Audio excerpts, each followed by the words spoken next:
Greetings to one and all. I am G. Chinirav 19BQ1A0440.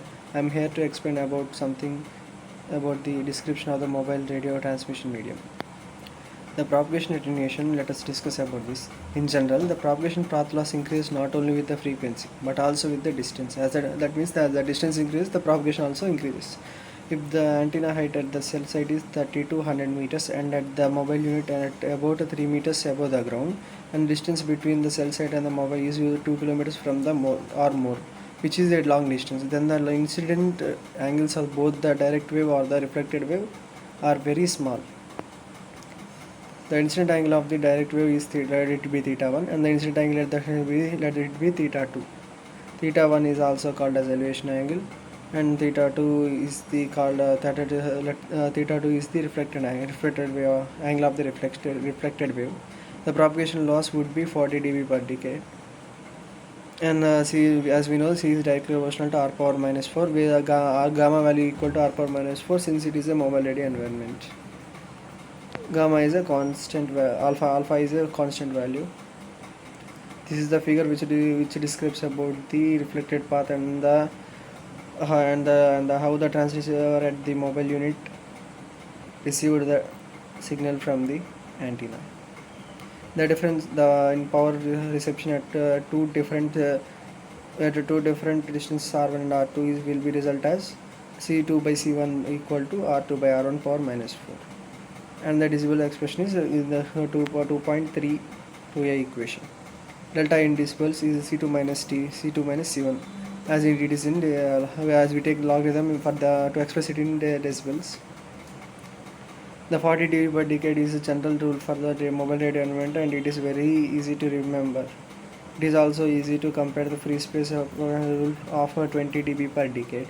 The linear and decibel scale expression are C is directly proportional to R power minus 4, which is that equal to delta C equal to C2 minus C1 20 log R2 by R1 by R2. In mobile radio environment, the propagation path loss varies slightly, so alpha R power minus gamma. Gamma is usually lies between 2 and 5, and the only condition, of course, why gamma cannot be lower than 2, which is free space condition. Gamma is equal to 2 when it is free space condition. There is no value which is less than 2 according to this for gamma. Gamma is the decibel scale expression for 2.3. They are severe repeating because of the antenna height of the mobile. The lower it is the typical surroundings, and the carrier frequency wavelength is much less than the size of the surrounding structures. Multipath waves are generated at mobile unit. The sum of the multipath waves causes the single wave signal. The signal is given by the fluctuates of the range 20 dB, 40 dB per 230 dB. We can visualize nulls of the fluctuations as shown in this below graph. Now if we observe this x-axis shows the t in seconds, and the signal below specifies the null points. There are more than one null points as shown in the figure here. This figure.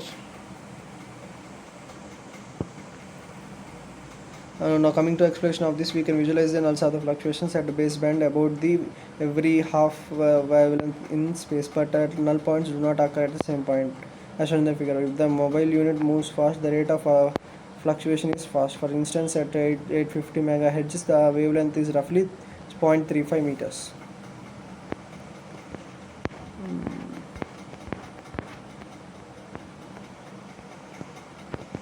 This figure shows about the typical fading signal while mobile unit is moving. As a mobile unit moves away from the antenna, that is from 0 distance to for example say 1.5, the values are vary like this. These drops or falls in the graph shows the null points. Thank you.